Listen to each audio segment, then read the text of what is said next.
என்பது எங்களுடைய இருப்பை வவுனியாவினுடைய நிலத்தை கபலீகரம் செய்கின்ற, எங்களோட இருப்பை சூறையாடுகின்ற இந்த மாவட்டத்தினுடைய அல்ல வன்னி பிரதேசத்தினுடைய இனப்பரம்பலை மாற்றுகின்ற ஒரு திட்டமாகத்தான் இந்த கியூலோயா திட்டத்தை நாங்கள் பார்க்கிறோம்.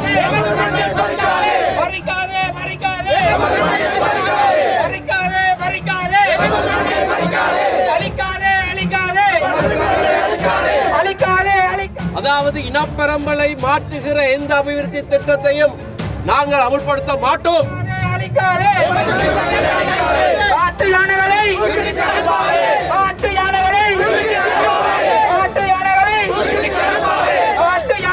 அவர்களுக்கு தண்ணீர் தேவை என்பதற்காக மிச்சம் சொச்சமாக இருக்கக்கூடிய பழங்குடி தமிழ் மக்களுடைய நிலங்களை கபலீகரம் செய்து 10,000 ஏக்கர் காடுகளை அழித்து தமிழ் மக்களுக்கு விரோதமாகவும் ஏனைய மதத்தை சேர்ந்தவர்களுக்கு விரோதமாகத்தான் நடைபெற்றுக் கொண்டிருக்கிறது.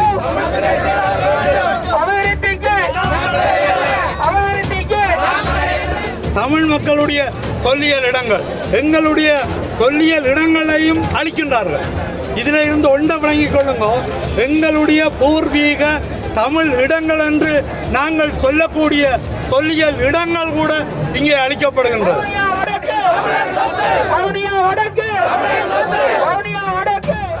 தமிழ் மக்களுடைய சரித்திரத்திலே மிக முக்கியமான ஒரு திருப்பு முனையான போராட்டமாக இது அமைகிறது. ஏனென்றால் பல தசாப்தங்களுக்கு முன்னராகவே தயாரிக்கப்பட்ட இந்த இனப்பரம்பலை மாற்றுகிற இந்த திட்டம் இப்பொழுது நடைமுறைக்கு கொண்டு வரப்படுகிறது. அமைச்சரவை அங்கீகாரம் கடந்த திங்கட்கிழமை கொடுக்கப்பட்டிருக்கிறது. பல தசாப்தங்களுக்கு முன்னர் நீண்ட காலமாக வடக்கிலேயும் கிழக்கிலேயும் இனப்பரம்பலை மாற்றுகிற திட்டம் அது வெவ்வேறு திரைக்களங்களின் மூலமாக அமல்படுத்தப்பட்டிருப்பது எங்களுக்கு தெரியும். கல்லோயா திட்டத்திலே இருந்து விசேஷமாக கிழக்கின் இனப்பரம்பல் வெகுவாக பாதிக்கப்பட்டிருக்கிறது. அப்படியாகவே நகர்ந்து வந்து முல்லைத்தீவு மாவட்டம், வவுனியா வடக்கு போன்ற பிரதேசங்களிலேயும் இனப்பரம்பலை மாற்றுகிற திட்டம் அமுலிலே இருக்கிறது. எங்களுக்கு ஏற்கனவே தெரியும், மணலாறு வெளியோயாக மாறிவிட்டது. இப்படியாக பல இடங்கள் முழுக்க மாற்றப்பட்டிருக்கிறது. இந்த கியூலோயா திட்டம் என்பது இந்த பாரியதொரு வேலை திட்டத்திலே ஒரு பகுதி. இது கைவிடப்பட்ட திட்டமாக இருந்தாலும் கூட இப்பொழுது மீண்டும் அதற்கு உயிர்ப்பு கொடுக்கப்பட்டிருக்கிறது. அமைச்சரவை அங்கீகாரம் கொடுக்கப்பட்டிருக்கிறது. பணம் ஒதுக்கப்பட்டிருக்கிறது. இந்த வருஷத்துக்கு பணம் ஒதுக்கப்பட்டிருக்கிறது. போதிய அளவு பணத்தை இதற்காக அவர்கள் செலவு செய்ய இருக்கிறார்கள். தமிழ் பிரதேசம் முழுவதும் நீருக்குள்ளே அமிழ்த்தி அதிலே இருந்து வருகிற நீர்ப்பாசனத்தின் மூலமாக ஏற்கனவே குடியேற்றம் செய்யப்பட்ட சிங்கள பிரதேசங்களுக்கு இந்த நீர்ப்பாசன தண்ணீரை கொடுப்பதற்கான திட்டம், அதிலேயும் விசேஷமாக இந்த திட்டத்திலேயே சொல்லப்பட்டிருக்கிறது, புதிய குடியிருப்பாளர்களையும் கொண்டு வந்து அங்கே அமர்த்துவார்கள் என்று. இப்பொழுது இருக்கிற அந்த பிரதேசங்களிலே தமிழ் மக்களை குடியேற்ற முடியாது. ஏனென்றால் அங்கே ஏற்கனவே குடியேற்றப்பட்டவர்கள் 100% சிங்கள மக்கள் குடியேற்றப்பட்டிருக்கிறார்கள். எப்படியானவர்களை எல்லாம் கொண்டு வந்து குடியேற்றினார்கள் என்று எங்களுக்கு தெரியும். தமிழ் மக்களை இந்த வேளையிலே கொண்டு போய் அங்கே குடியேற்றுவது என்பது முற்று முழுதும் அசாத்தியமான ஒரு விடயம்.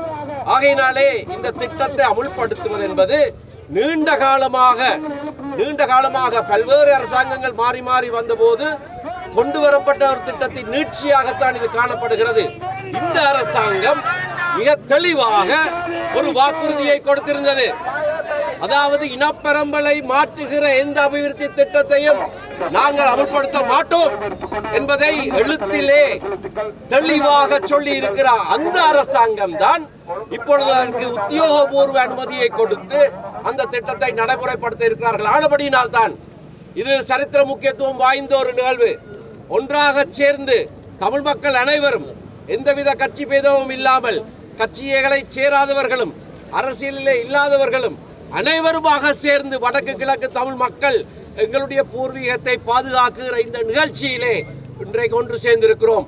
இந்த செய்தியை தான் நாங்கள் இப்பொழுது அரசாங்கத்துக்கு எழுத்து மூலமாக அறிவிக்க இருக்கிறோம்.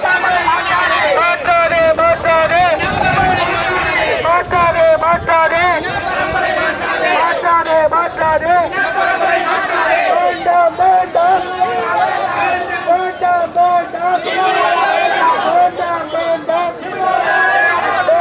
வேண்டாம்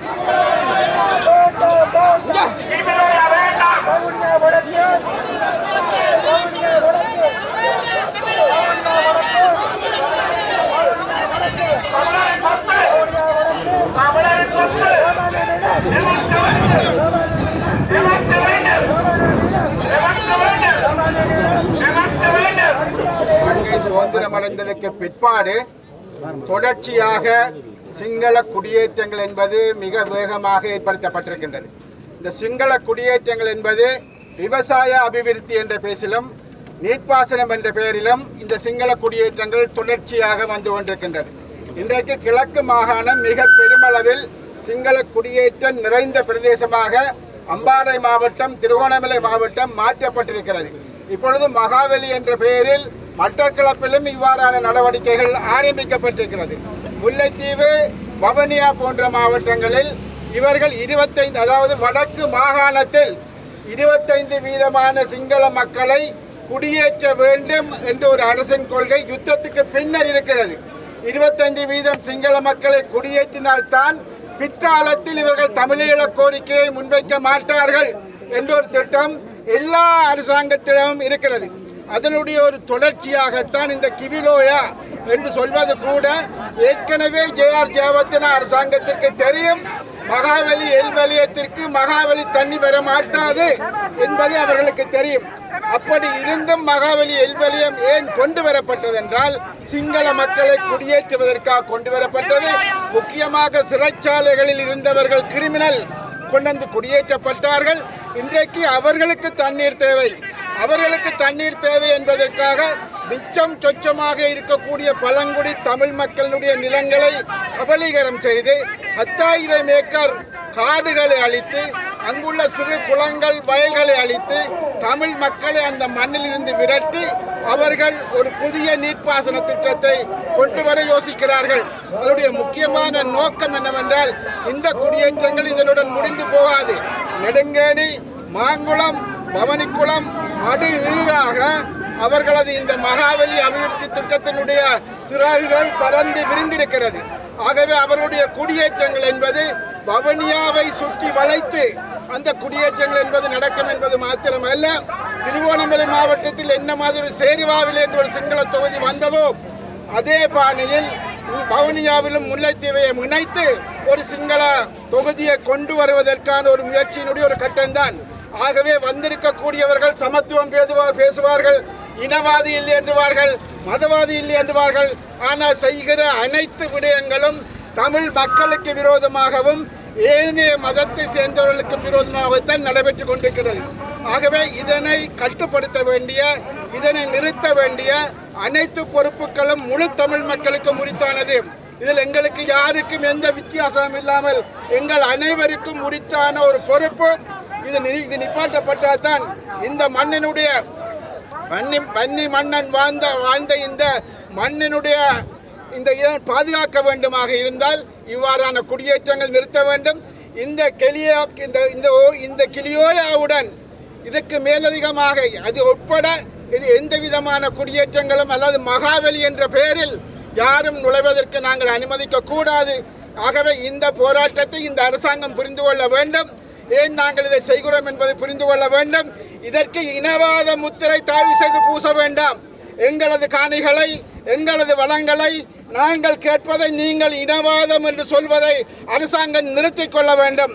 நாங்கள் இனவாதிகள் அல்ல, மதவாதிகள் அல்ல. சிங்கள மக்களுடைய பிரதேசங்களை நாங்கள் கேட்கவில்லை. தமிழ் மக்களுக்கு உரித்தான தமிழ் மக்களின் நிலங்களை, தமிழ் மக்களின் குலத்தை, தமிழ் மக்களின் மண்ணை கேட்கிறோம். போராட வந்த அனைவரும் இந்த போராட்டம் இத்துடன் நிறுத்திவிடக் கூடாது. அரசாங்கம் இதை கைவிடும் வரையில் இவை தொடர வேண்டும் என்று கேட்டு விடைபெறுகின்றேன். நன்றி. வடக்கு கிழக்கை பிரித்தது, வவுனியா வடக்கை பிரிக்கிறது, வவுனியா வடக்கை பிரிக்கிறது, வவுனியா வடக்கை பிரிக்கிறது, வவுனியா வடக்கை பிரிக்கிறது. வேண்டாம் வேண்டாம் வேண்டாம் வேண்டாம் வேண்டாம் வேண்டாம் அழிக்க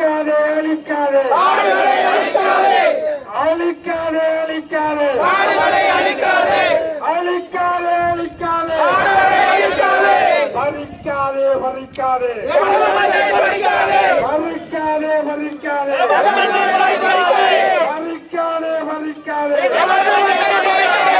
யானைகளை நாட்டு யானைகளை நாட்டு யானைகளை நாட்டு யானைகளை மாற்றாதே மாற்றாதே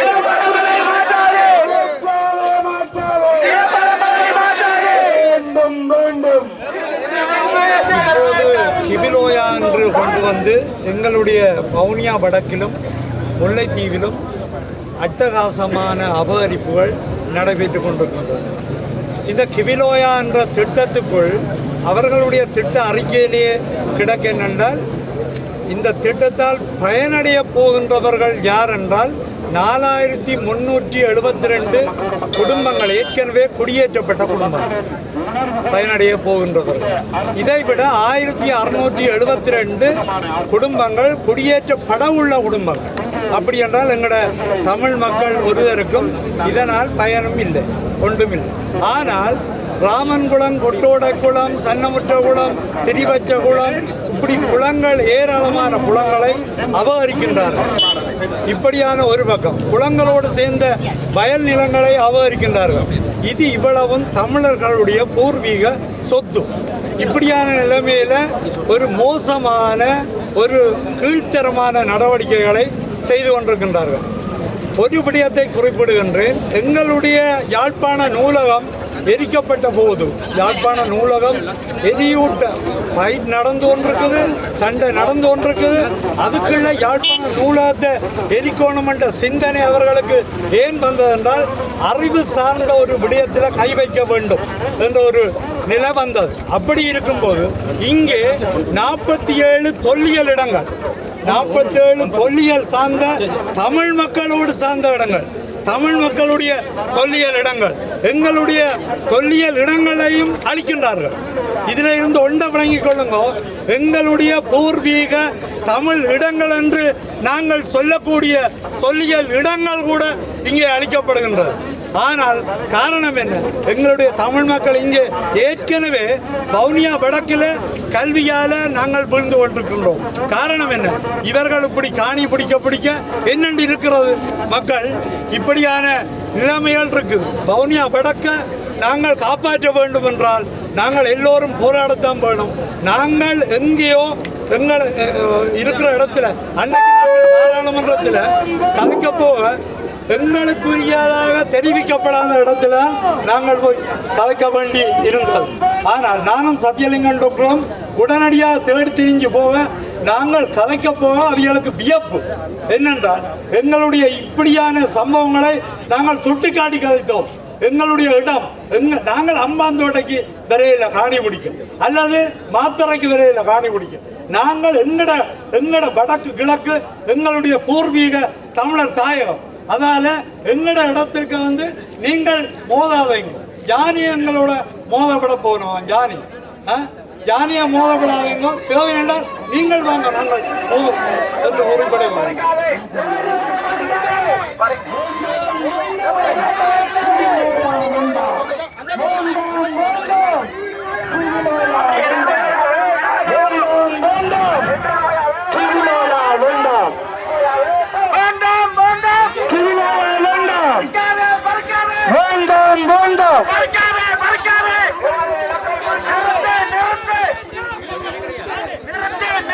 பக்கம் 4 பேர்,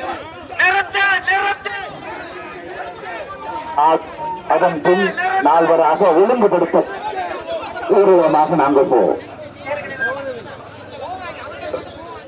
ஆர்ப்பாட்டத்தை கலந்து சிறப்பித்துக் கொண்டிருக்கும் அத்துணை தமிழ் உணர்வாளருக்கும் ஒரு அந்த நாங்கள் வரிசையை வகுத்துக் கொள்வோம். அந்த வகுத்தலின்படி நான் சொல்லுகின்ற நாங்கள் இந்த கிபிலோயா திட்டத்துக்கு எதிராக இன்று இங்கு கூடியிருக்கிறோம். இந்த கிபிலோயா திட்டம் உங்களுக்கு தெரியும், ஏற்கனவே சொன்னதை போல 83ஆம் ஆண்டு வேறு மாகாணங்களில் இருந்து கொண்டு வந்து குடியேற்றப்பட்ட மக்களுடைய நீர் தேவைக்காக கொண்டு வரப்பட்டதான் இந்த கிபிலோயா திட்டம். இங்கே மகாவலி தண்ணி வர இல்லை, நெடுங்கேணியில பெய்கிற மழை நீரை சேகரித்து குடியேற்றவாசிகளுக்கு கொடுப்பதானதான் இந்த கிவிலோயா திட்டம்.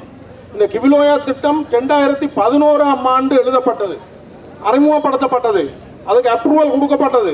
இப்போது 16 வருடங்களுக்கு பிறகு இந்த புதிய அரசாங்கம் அதை தூசு தட்டி எடுத்து இந்த வருடம் 2500 மில்லியன் ரூபாயை ஒதுக்கி இருக்கிறது. மொத்தமாக கிட்டத்தட்ட 24,000 மில்லியன் ரூபாய் செலவில் 2031ஆம் ஆண்டு இந்த திட்டத்தை முடிப்பதாக சொல்லியிருக்கிறார்கள். இதால் எங்களோட வவுனியா வடக்குக்கு பாரிய பிரச்சனைகள் இருக்கின்றது. நாங்கள் அந்த துண்டு பிரசத்திலே எல்லாம் போட்டிருக்கிறோம். இதில் உள்ள வேடிக்கையான விடயம், இந்த கிவிலோயா திட்டம் தொடர்பாக அல்லது செட்டிகுளத்திலே இருக்கிற கீழ்மெல்வத்து ஓயா திட்டம் தொடர்பாக இந்த 16 வருடங்கள் பொது வழியிலே பேசப்படவில்லை. சாதாரணமாக திட்டங்களை அரசாங்கம் நடத்தும் போது பிரதேச ஒருங்கிணைப்பு குழு, மாவட்ட ஒருங்கிணைப்பு குழு பேசுவார்கள். இந்த திட்டங்கள் இதுவரையில் பொதுமக்கள் பார்வைக்கு வரவில்லை. இது 16 ஆண்டுகளாக மிகவும் இரகசியமாக பேணப்பட்டு இந்த திட்டம் நடைமுறைக்கு வருகிறது. இது எங்களுக்கு பாதகம் இல்லாத திட்டமாக இருந்தால், வடக்கிலே வாழுகின்ற தமிழ் பேசுகின்ற மக்களுக்கு பாதகம் இல்லாத திட்டமாக இருந்தால், இன்று வரை ஏன் நீங்கள் இந்த ஒருங்கிணைப்பு குழு கூட்டங்களுக்கு கொண்டு வந்த அனுமதி எடுக்காமல் 2500 மில்லியன் ரூபாவை இந்த நாடு ஒரு பொருளாதார வங்குரோத்து நிலையில் இருக்கும் போது, ஏனைய தேவைகள் நிறைய இருக்கும் போது, இந்த கிவிலோயா திட்டத்துக்கு ஆரம்பிப்பதற்கு 2500 மில்லியன் ரூபாய் ஒதுக்கி இருக்கிறார்கள். அந்த வகையிலே இந்த திட்டம் என்பது எங்களுடைய இருப்பை, வவுனியாவினுடைய நிலத்தை கபலீகரம் செய்கின்ற, எங்களோட இருப்பை சூறையாடுகின்ற, இந்த மாவட்டத்தினுடைய அல்ல வன்னி பிரதேசத்தினுடைய இனப்பரம்பலை மாற்றுகின்ற ஒரு திட்டமாகத்தான் இந்த கிவிலோயா திட்டத்தை நாங்கள் பார்க்கிறோம். ஆகவே இந்த இரகசியமாக கொண்டு வரப்படுகின்ற திட்டம் எங்களை, மக்கள் பிரதிநிதிகளை, எந்த ஒரு அரசு அதிகாரிகளையும் வவுனியாவை சேர்ந்தவர்களை இந்த திட்டத்தினுடைய கலந்துரையாடல்களுக்கு கூப்பிடாமல் அவர்கள் இரகசியமாக கொண்டு வருகின்ற இந்த திட்டத்தில் எங்களுக்கு பாரிய சந்தேகம் இருக்கிறது. இந்த திட்டம் எங்களுக்கு வேண்டாம். இதே போல நான் செட்டிகுளத்திலே இருக்கின்ற கீழ்மெல்வத்தோயா திட்டம் நடைமுறைப்படுத்துவது வவுனியாவிலே, அதனுடைய திட்ட காரியாலயம் அனுராதபுரத்திலே, ஏன் நீங்கள் ஒழித்து அனுராதபுரத்திலே கொண்டு வந்து அந்த திட்ட காரியாலயத்தை வைத்திருக்கிறீர்கள்? ஆகவே எங்களுடைய மாவட்டத்தை காப்பாற்றுவதற்கு, எங்களுடைய இனப்பரம்பலை மாற்றம் செய்யாமல் இருப்பதற்கு, எங்களுடைய இந்த மாவட்டம் எங்களுடைய கைகளிலே இருப்பதற்கு இங்கு ஒன்று கூடிய உங்கள் அனைவருக்கும் நன்றி கூறி, நீண்ட நேரமான உரையொன்றை நிகழ்த்துவதற்கு நான் எதிர்பார்க்கவில்லை. ஒரே ஒரு செய்தியை மாத்திரம் சொல்ல வேண்டும் என்றுதான் முன் வந்தேன். உண்மையிலே வன்னி மாவட்ட மக்களுக்கு தேசிய மக்கள் சக்தி அரசாங்கம் கொடுத்த பரிசு தான் இந்த கிவிலோயா திட்டம். மட்டக்களப்பு போன்ற மாவட்டங்களில் நாங்கள் தேசிய மக்கள் சக்திக்கு தொடர்ச்சியாக வந்த 3 தேர்தலில் ஒரு தேர்தலையும் வாக்களிக்கவில்லை, 4வது தேர்தலையும் வாக்களிக்க போவதில்லை. ஆனால் வாக்களை அள்ளி கொடுத்த இந்த வன்னி மாவட்ட மக்களுக்கு NPP அரசாங்கம் நல்லதொரு பரிசொன்றை வழங்கியிருக்கிறார்கள். அந்த பரிசு தான் இந்த கிவிலோயா திட்டம். அந்த வகையிலே தமிழ் மக்களாகிய நாங்கள் அனைவரும் ஒன்று சேர்ந்து ஒரு அணியாக நின்று மீண்டும் அரசாங்கத்துக்கு அதே பரிசை வழங்க வேண்டும். அது நாங்கள் எதிர்வரும் காலங்களிலே தேர்தல் காலத்தில் வழங்குவோம். ஆனால் இப்பொழுது நாங்கள் தமிழ் மக்கள் அனைவரும் ஒன்று சேர்ந்து ஒரு அணியாக நின்று இந்த குடியேற்ற திட்டத்தை முழுமையாக எதிர்க்க வேண்டும். அதுக்கு எங்களுடைய கிழக்கு மாகாணத்திலிருந்தும் பூர்ணமான ஆதரவு இருக்கு. என்று சொன்னால் நாங்கள் அந்த பிரதேசத்திலே பாரிய அளவிலே இந்த குடியேற்ற திட்டங்களால் பாதிக்கப்பட்டவர்கள். அம்பாறை மாவட்டத்தை முழுமையாக இழந்து விட்டோம். திருவண்ணாமலை மாவட்டம், மட்டக்களப்பு மாவட்டம் சற்று பறிப்போய் கொண்டிருக்கின்றது. அந்த வகையில் இந்த முல்லைத்தீவு மாவட்டம், வவுனியா மாவட்டத்தை பறிப்போக இந்த பிரதேசத்தில் இருக்கும் மக்கள் விடக்கூடாது என்ற அன்பான வேண்டுகோளை முன்வைத்து மிக விரைவில் தேசிய மக்கள் சக்தி அரசாங்கத்துக்கு நாங்கள் தமிழ் மக்கள் ஒன்றாக சேர்ந்த ஒரு பரிசை வழங்குவோம் என்ற செய்தியை இந்த இடத்திலே சொல்கிறேன். நன்றி. 2/2/2026 அதிமேதகு சனாதிபதி அவர்கள், சனாதிபதி செயலகம், கொழும்பு. கிவிலோயா நீர்ப்பாசன திட்டம் தமிழர் தாயகத்தில் மற்றொரு நில ஆக்கிரமிப்பு. சுதந்திரத்திற்கு பின்னரான இலங்கை அரசியல் வரலாற்றில் இலங்கை ஆட்சி செய்த அனைத்து அரசாங்கங்களும் தமிழ் மக்களை இரண்டாம் தர பிறையர்களாகவே நடாத்தி வந்துள்ளமை கசப்பான வரலாற்று உண்மையாகும். குறிப்பாக தமிழ் மக்கள் பெரும்பான்மையாக வாழ்கின்ற தமிழர் தாயக பிரதேசங்களில் உள்ள தமிழ் மக்களின் பூர்வீக நிலங்களை மகாபலி அதிகார சபை என்ற அதி உயர் வலியமை சட்டத்தினூடாக கபலீகரம் செய்து இனப்பரம்பலை மாற்றுவதற்காக அங்கு திட்டமிட்ட பெரும்பான்மை குடியேற்றங்களை செய்துள்ளமை கடந்த கால வரலாறாகும். இந்த நாட்டில் வாழுகின்ற ஏனைய இனங்களுக்கு சமனான அனைத்து அரசியல் உரிமைகளையும் அனுபவிக்கும் உரிமை தமிழ் மக்களுக்கு உள்ளது. எனினும் எண்ணிக்கையில் சிறுபான்மையாக இருக்கும் ஒரே காரணத்திற்காக தமிழ் மக்களின் அரசியல் அபிலாசைகளை வழங்காது அவர்களை அடக்குமுறைக்கு உட்படுத்துவது சனநாயக விரோதமானது ஆகும். இதனால் தான் தமிழ் மக்கள் தங்களின் அரசியல் உரிமைகளுக்காக சனநாயக ரீதியாக கருத்துக்களை முன்வைத்த போதும் அப்போதைய ஆட்சியாளர்களாக அவை வன்முறை ரீதியாக அடக்கி ஒடுக்கப்பட்ட போதும் வேறு வழியின்றி அது ஆயுத போராட்டமாக பரிமாறியுள்ளது. வரலாறு தாங்கள் அறிந்ததே. அதனைத் தொடர்ந்த 30 வருடங்கள் இந்த நாட்டில் நடைபெற்ற ஆயுத மோதல்களினால் இந்த நாட்டு இரத்த கலவைகளாகி இந்த சொல்லில் அடங்காது அதன் வரியை இன்றும் சுமந்தர்களாக நமது மக்கள் வாழ்ந்து வருகின்றார்கள். 2009 ஆயுத போராட்டம் முடிவுற்றாலும் போராட்டத்திற்கு காரணமான பிரச்சனைகளுக்கான தீர்வினை இதுவரை ஆட்சியாளர்கள் முன்வைக்காதது துஷ்பிரயோகமாகவே காணப்படுகிறது. இந்த நாட்டை மாறி மாறி ஆட்சி செய்த கட்சிகள் சிங்கள பௌத்த மேலாதிக்க சிந்தனையுடைய ஏனைய சிறுபான்மை இணைந்தவர்களால் அரசியல் மொழி மத வேறுபாடுகளின்றி சுதந்திரங்களை அடக்குவதில் குறியாக இருந்தமை உலகறிந்த விடயமாகும். மேலாதிக்க அடக்குவதில் குறியாக இருந்தமை உலகறிந்த விடயமாகும். இவ்வாறான மேலாதிக்க சிந்தனையுடைய ஆட்சியை இல்லாதொழித்து சமத்துவமான மக்கள் ஆட்சியை நிறுவுவதற்காக தாங்கள் சார்ந்த கட்சி 2 முறை அரசுக்கு எதிராக ஆயுத புரட்சியில் ஈடுபட்டதை தங்களுக்கு ஞாபகப்படுத்த வேண்டிய அவசியமில்லை. அதனால்தான் என்னவோ ஒடுக்கப்பட்ட இனமாக இருந்த தமிழ் மக்கள் கடந்த தேர்தல்களில் உங்கள் கட்சி மீது சமத்துவமான மக்களாட்சியை ஏற்படுத்துவீர்கள் என்று நம்பிக்கை வைத்து வரலாற்றில் முதல் தடவையாக அதிகப்படியான வாக்குகளை செலுத்தி ஆட்சிபுரம் வருவதற்கு ஆதரவை வழங்கியிருந்தார்கள்.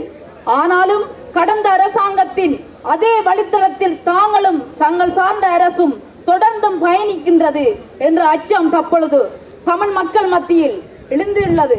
அதற்கு சிறந்த உதாரணம் இந்த கிவிலோயா திட்டம். இது விவசாய குடிநீர் தேவைகளை நீர்வளங்கள் திட்டம் என்று கூறப்பட்டாலும் அதற்கு பின்னர் ஒரு அரசியல் நிகழ்ச்சி நிரல் உள்ளதாகவே தமிழ் மக்கள் அச்சம் கொள்கின்றார்கள். காரணம், இவ்வாறான திட்டங்களால் ஏற்பட்ட கடந்த கால கசப்பான அனுபவங்கள். கிவிலோயா திட்டம் நாம் ஏன் அச்சமடைகின்றோம்? திட்டம் தீட்டப்பட்டு 15 ஆண்டுகள் நிறைவடைந்துள்ள போதும் இதுவரை பிரதேச மக்களுடனோ மக்கள் பிரதிகளோடோ பிரதேச அபிவிருத்தி குழு கூட்டங்களிலோ மாவட்ட அபிவிருத்தி குழு கூட்டங்களிலோ பலமுறை கோரிக்கை விடுத்திருந்தும் கலந்துரையாடப்படவில்லை. இந்த திட்டம் மூலம் இயற்கையான வனரகங்கள் அளிக்கப்படுவதால் ஏற்கனவே உள்ள யானை மனிதல் மோதல் மோசமடையும் என சுற்றுச்சூழல் அறிக்கையில் தெரிவிக்கப்பட்டுள்ளது. திட்ட முன்மொழிவில் புதிய குடியேற்றவாசிகள் குடியேற்றப்படுவார்கள் என குறிப்பிடப்பட்டுள்ளது. இது நமது பிரதேச இனப்பரம்பலை பாதிக்கும்.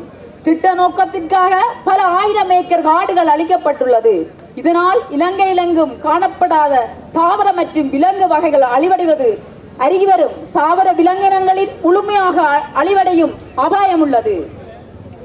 வடிவைத்தகல் மற்றும் பட்டிக்குடியிருப்பு கிராம சேவையாளர் பிரிவுகளுக்கு சொந்தமான தமிழ் மக்களின் பாரம்பரிய பிரதேசங்களை இழக்கும் அபாயம் ஏற்பட்டுள்ளது.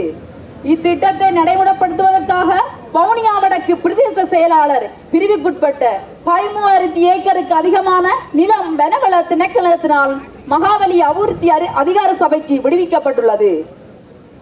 தமிழ் மக்கள் தமது விவசாய தேவைகளுக்காக வேலி அடைப்பதற்காக மரங்களை வெட்டினால் சிறையில் அடைக்கும் வனவள திணைக்களம் யுத்தத்தினால் கைவிடப்பட்ட குளங்களையும் வயல்களையும் அதன் உரிமையாளர்கள் துப்புரவு செய்தால் அவர்கள் மீது வழக்கு தொடரும் வனவள திணைக்களம்.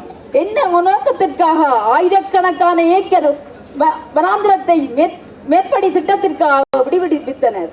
அதிமேதகு சனாதிபதி அவர்களே, இனப்பரம்பலை மாற்றும் செயற்பாடுகளுக்கு முற்றுப்புள்ளி வைக்கப்படும் என்ற உங்கள் தேர்தல் வாக்குறுதி எங்கே? இனப்பரம்பலை மாற்றும் செயற்பாடுகளுக்கு முற்றுப்புள்ளி வைக்கப்படும் என்ற உங்கள் தேர்தல் வாக்குறுதி எங்கே? கடந்த அரசாங்கங்களைப் போல எமது வாழ்வுரிமையை பறிக்க விரும்புகிறீர்களா? கடந்த அரசாங்கங்களைப் போல எமது வாழ்வுரிமையை பறிக்க விரும்புகிறீர்களா? ஆகவே அபிவிருத்தி என்ற போர்வையில் நடைமுறைப்படுத்தப்படும் இவ்வாறான தமிழ் மக்களின் வாழ்வுரிமையை பாதிக்கும் கிவிலோயா திட்டம் தமிழ் மக்களாகிய நாம் புறக்கணிக்கின்றோம். தமிழர் தாயகத்தில் மற்றொரு நில ஆக்கிரமிப்பு இனியும் வேண்டாம். தமிழர் தாயகத்தில் மற்றொரு ஆக்கிரமிப்பு இனியும் வேண்டாம். தமிழர் தாயகத்தில் மற்றுமொரு நில ஆக்கிரமிப்பு இனியும் வேண்டாம். தமிழ் மக்கள் சார்பாக ஒன்றிணைந்த தமிழ் கட்சிகள் கிபுலோயா திட்டமானது தமிழ் மக்களுடைய காணிகள் தொடர்ச்சியாக அபகரிக்கப்பட்டு வருகின்ற ஒரு சூழ்நிலையில் இதுவும் ஒரு திட்டமாக இருக்கிறது. எனவே தமிழ் மக்கள் முதலில் விழிப்புணர்வோடு இருக்க வேண்டும். ஏனென்று கேட்டால் ஒவ்வொரு திட்டங்களையும் போட்டு கிபுலோயா திட்டம், மகாவலி திட்டம், கீழ் மெல்வத்தோயா திட்டம், வெடுக்கு நாரிமலை, குருந்தூர் மலை, கையிட்டி விகாரை, திருவோணமலை, அம்பாறை, இப்படி பல இடங்களில் புத்த விகாரைகளையும் அவர்கள் தொல்லியல் திணைக்களம் ஊடாக புத்த விகாரைகளை அங்கு நிறுவி, சட்டவிரோதமான புத்த விகாரைகளை நிறுவி தமிழர் நிலங்கள் பறிபோய் கொண்டிருக்கின்றது. எனவே நாங்கள் தமிழ் மக்களாகிய நாம் ஒன்றிணைந்து செயற்பட்டு எமக்கான உரிமைகளை பெற்றெடுப்பதற்காக நாம் அனைவரும் ஒரு அணியில் திரண்டு நாம் எமது பிரதேசங்களை ஒரு வாழ்வுரிமைகளை இல்லாமல், ஒரு தமிழராக வாழாமல், நாட்டை விட்டு நாடு நாடாக ஓடி வாழ்கின்ற தமிழர்களாக இல்லாமல் நாம் எமது தேசத்தையும் எமது இனத்தையும் நாம் பாதுகாக்க வேண்டிய கடமை அனைத்து உறவுகளுக்கும் இருக்கின்றது. தமிழ் பேசுகின்ற, தமிழ் தேசியம் பேசுகின்ற நாம் சொல்லிக் கொண்டிருப்பது மட்டுமல்லாமல் நாம் தமிழ் தேசிய உணர்வோடும் தமிழ் உணர்வோடும் எமது உரிமைகளையும் பெற்றுக்கொள்வதற்கு அனைவரும் ஒரு அணியில் திரள வேண்டும்.